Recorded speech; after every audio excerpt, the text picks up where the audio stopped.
Megs, your guide on this exciting journey to mastering the art of eyebrows. Either you're a newbie or a seasoned pro, it doesn't matter. This podcast is your go-to resource for all things brows. I've gathered industry experts, insider tips, and inspiring success stories to help you enhance your skills, boost your confidence, and take your brow game to new heights. Welcome back. I am stoked you're here.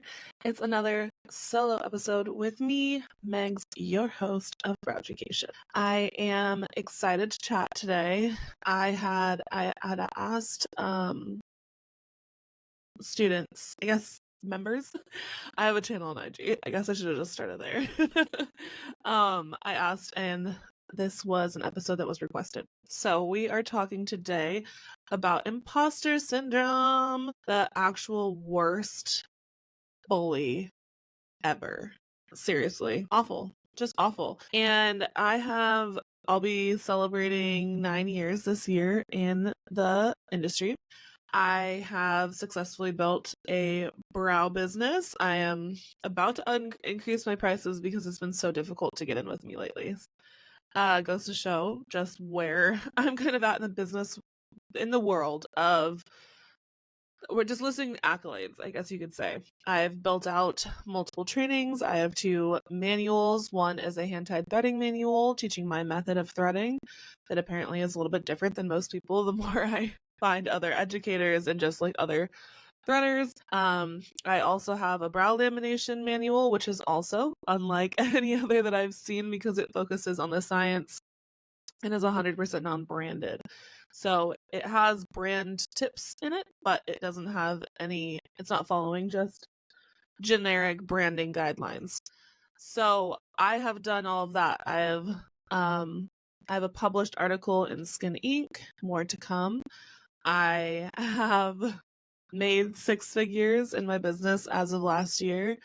I have grown an Instagram following of 3,000 followers. I'm growing a brow podcast at the moment as you're listening. And I don't say any of this to be tooting my own horn or bragging or, anything like that. That's not what the goal of this is. But I think that when we're dealing with imposter syndrome, the biggest issue is that you're feeling like you're less than, you're not worthy of the opportunities you have, the situation that you're in, you are not going to grow, you're not going to be doing all these things. It's basically telling you no to any of your dreams, any of your goals, or anything like that, right? So as I list all of these things, it's kind of a way of not only showing that, reminding me of, whoa, I have done a lot, but a way to show you that even though I've done all of those things, I still 100% feel imposter syndrome regularly, all the time. I was recently setting up for a virtual threading training. I've done a ton of them. And this one is with somebody that I've had, back and forth relationship on social media, leading up to the training in my channel and all these different places. And yet I am still so nervous, don't feel like I have anything to say. Who am I to be training? Who am I to be teaching? I recently did a lamination in-person training and I was like freaking out the day before.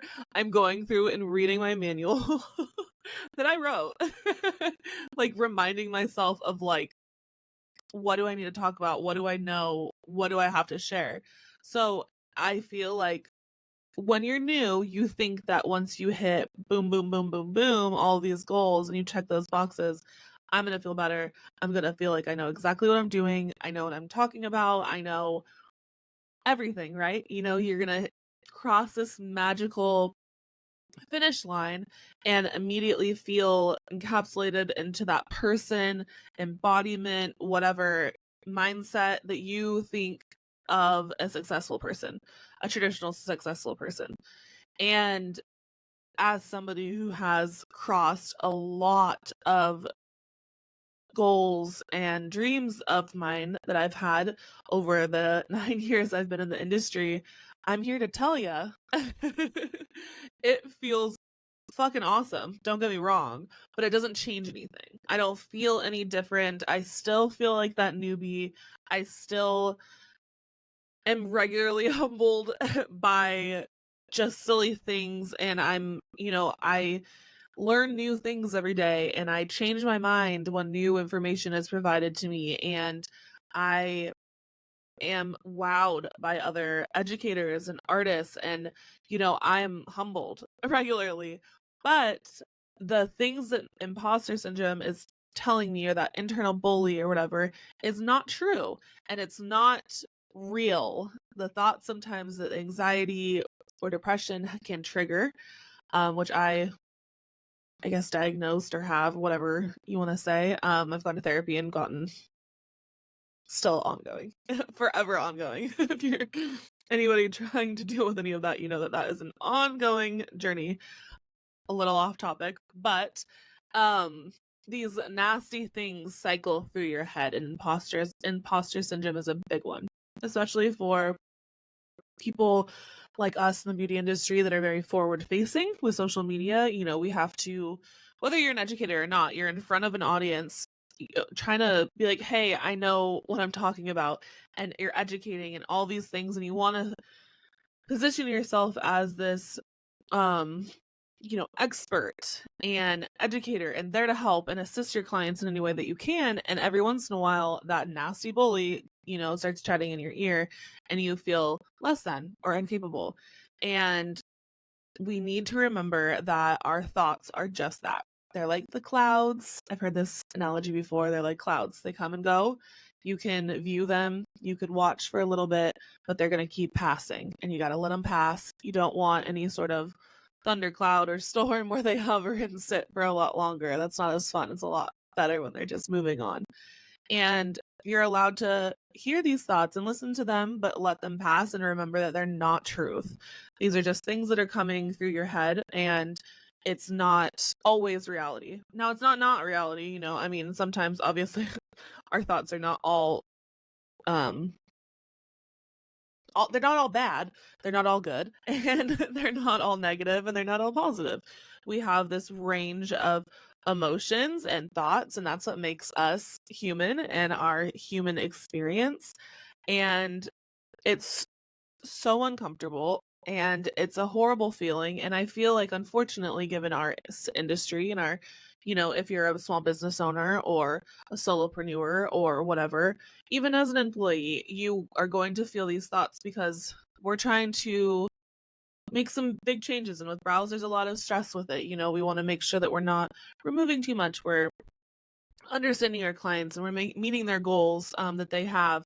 And that's a lot of pressure, and sometimes, and a lot of stress, and it leads to imposter syndrome. And I think that's a normal path for it to go, but it also sucks that we have to go through that, and we have to feel that way. So now that we've kind of discussed imposter syndrome, what it is, what it feels like, reasons that it could happen, and why it tends to pop up when it does, and I feel like, even with everything that I've listed, all of the different things that I've done, public speaking is something that gives me massive imposter syndrome and anxiety.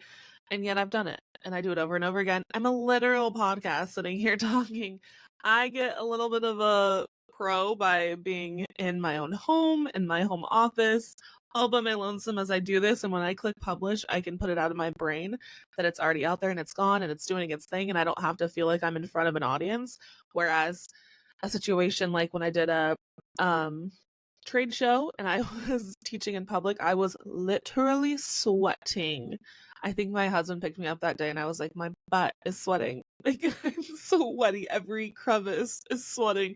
I was so nervous, and it makes me uncomfortable.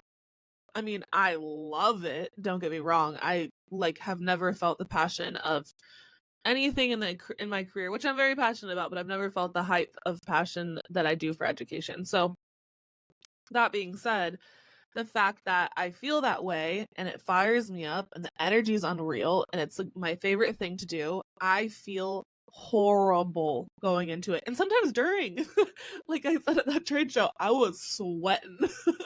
I was uncomfortable. I felt like in any moment someone was going to ask me a question, and I was going to be like deer in the headlights, I have no idea. I don't know what I'm doing here. I'm a complete imposter who asked me to talk, who's asking me questions, or is anyone listening to anything that's coming out of my mouth? I don't even know what I'm saying, which none of that is true, but these are all thoughts that are going through my head while it's happening, before it's happening, probably after. And I just think that it's something we have to get used to and move with. I think with social media, another way that I feel like I'm Hey, it's Emily here from Brow Fox Beauty. I'm so proud to be sponsoring this episode of Brow Education. If you are new here, let me tell you a little bit about Brow Fox Beauty. We are a professional brow line for the esthetician. We specialize in easy retail for the busy esthetician. We also have a line of better back bar basics so you can be super confident putting pre and post wax solution and massage oil onto your client's skin, giving them the best glow and the best brows yet. You can find more information at browfoxbeauty.com or on social media at browfoxbeauty. another way that I feel like a massive imposter is when I doom scroll. Now, if you're on social media, I think most of us have done this at one point or another. We're doom scrolling. We are not doing anything productive or fun at that point on Instagram or social media or wherever you're doing this. And it just leads to this horrible comparison cycle where you're just sitting there and you're staring at all these beautiful brows. It's like that trend right now. That's where it's like when you stare at it for too long and you're like, wait, what the fuck? Why does it look like that? And they like change and tweak their work a little bit when they're staring at it. That's what it is.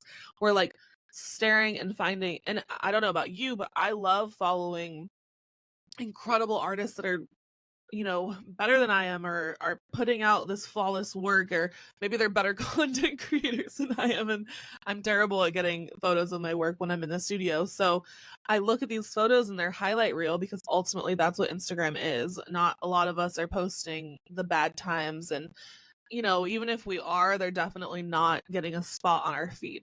So when you're seeing all these videos and your posts and all this stuff of all these beautiful works of art, you know, I feel like sometimes instead of appreciating it what it is, which is why I ultimately want to follow these accounts, right? I want to just sit there and be inspired and want to recreate that look, or whatever it may be. But the flip side of it, when you're feeling down and you're not in that good headspace, is that you're comparing. You're sitting there comparing yourself to them. Now you might be new and they've been in it for 10 years, and that, like, how could you possibly compare that? It makes no sense, right? But when you're in that minute, in that moment, it's all that you can cycle through. So I don't want to just talk about how horrible it is and what imposter syndrome feels like, because we all know, and we're all familiar in one way or another with how it can feel. And especially with social media, we want to stay consistent, right? Our whole goal is to uh grow and build a following and all of these things. And in order to do so, you have to stay consistent. So staying consistent can be really hard, especially when you're in those moments of when you're feeling down and you're comparing a lot. I know I feel like that. And so one of my favorite hacks is to use an app. Now, Apple, if you're an Apple user and you're somebody who uses social media on their phone, which I think most of us do since it's app-based, you can block and use their time block. I don't know what it's called for Apple, but there's like a screen time. That's what it's called. So Apple has an option called screen time.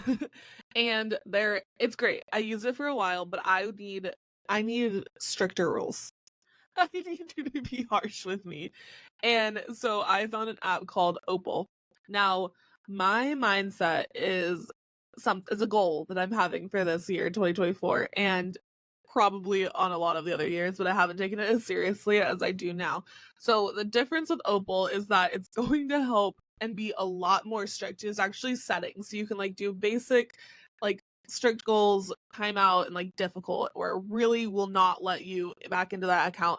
And when you go to click the apps, it gives you cute little quotes when it's blocked. And it actually tells you how many times it's blocked you from opening the app, which I feel like the second I see like 3, I'm like, stop clicking it. You know it's blocked. Stop going to it. Like, it's almost embarrassing. Like, your phone's chastising you for trying to skirt around these rules that you've set. You can pick categories, and I just dump all my social media. Sometimes it's beyond social media, and I am a horrible metrics checker. I check my analytics way too frequently, whether it's my website, Instagram, YouTube, the podcast, anything. I am a metrics whore and I need to be yelled at. So that also gets dumped into a category. When I'm feeling down, all of these are gone. Then I only have access to things like Pinterest, which my Pinterest is full of like inspirational quotes and hacks and fun outfits and nail inspiration and like things like that, which fill me up with joy. So that's an app that's allowed. My book apps are allowed, so I can read still when the rest of them are on lockdown. You can cherry pick the things that actually feel good to you and allow those through, and then remove all of those negative imposter syndrome trap type apps. Another thing that I really like to do when I'm feeling down, or maybe I had a difficult situation with a client, is I have a like happy folder. I should rename it to that. That's so cute. I don't even know what it's called. It's probably a like mesh of emojis. But what I do is I save all client messages, views, DMs, and selfies with you tagged or whatever the case is. Anytime that a client, friend, family member, student, mentor, follower, anything like that sends something kind and brings a smile to my face, makes me want to cry, whatever the situation is, they go in the folder. So when I feel like shit and I'm down on myself and I have no idea what I'm doing and why am I even doing a podcast? Nobody listens to it. Instead of going to the metrics and maybe seeing a dip in the day, which is fine and normal, but when you're feeling like shit, you don't want to see that. I go to my folder. I go to the folder and I see kind messages of people who have followed the podcast and love it. Clients that are obsessed with their brows and are so thankful that they found me. Students that are stoked or doing well. People that have bought the manual and are obsessed with it and excited for their journey. What, like literally any 101 things that bring a smile to my face in that way. And I like it because it's not just like me scrolling through photos of my dogs, which I love. Don't get me wrong. My dogs are my favorite things in the entire world. But sometimes when you're in the thick of like that specific imposter syndrome, it's kind of nice to have like something super duper positive and like motivational in that exact niche. Like I can look at something that's going to make me feel good about me in my career, me in the podcast, me as an educator, me as a brow artist. So that little hack is a really good way just to make yourself feel better. I also have a favorites of like favorite brows I've created, and I'll scroll through that. So when I'm doom scrolling and looking at like other beautiful, it's their highlight reel, right? Their Instagram is their highlight reel. So I like to have a folder. Not that my Instagram's not a highlight reel, but when you're so zoomed in, it's like it's the last thing you want to look at because you're finding all the flaws. So I also have a folder of my favorites and I scroll through that and I get to see like all these beautiful brows that I've created over the years. And then sometimes you can even go back and like look at like when you first began. I love having photos of like very, very early on brows that I've done because I can compare to me, which is honestly all we should be comparing to is ourselves. I want to do better than I did yesterday. That should be my only goal. That's one of my top goals for this year. And, along with not comparing to other people, not, comparing your chapter 1 to their chapter 10, whatever the cliche is. But it's nice to like look back at what you did at the very beginning and then how far you've come. Because that's more inspirational and motivational instead of being like, damn, I don't know how they did that. I wish I could get there. Whereas you're like, I did this. I don't I may not know how I got here, but I did it. I put in the fucking work and I'm seeing that transition from start to finish. So imposter syndrome is an asshole. You're awesome. And don't let it win, ultimately. I hope these hacks help with that little bit. If you have any hacks that you use when you're dealing with imposter syndrome, I'm going to leave a little box on Spotify so that you can share with the people. If this was helpful for you, I hope you share it with a friend or anyone that you hear is dealing with, not feeling great. Share it with your followers if it's just inspirational, right? We just want to be inspirational. That's my goal for today. So I hope these help. Thank you for being here. I love these short and sweet episodes with you. So catch me doing, like, plan is to do solo episodes every Tuesday and then guest episodes every Thursday. If it works out, that's the plan. There's a little bit left of season 2. Or season 1. We're already gearing up for season 2, clearly. So season 1 is coming to a finish. I can't even believe we've made it this far, guys. I am so fucking thankful and appreciative that you're here. I'm without words. So I will catch you next week on Education. If you want to follow us on social media, you can find me at the.eyebrow.goddess. You can find the podcast at Browducation. And you can follow me on TikTok if it's not getting banned at the.eyebrow.goddess. Website is theeyebrowgoddess.com. And we're grateful that you're here. And by we, I mean me, myself, and I, because this is a one-woman show. I will, as I'm rambling, we're done. So I will see you next week. Have a great rest of your day.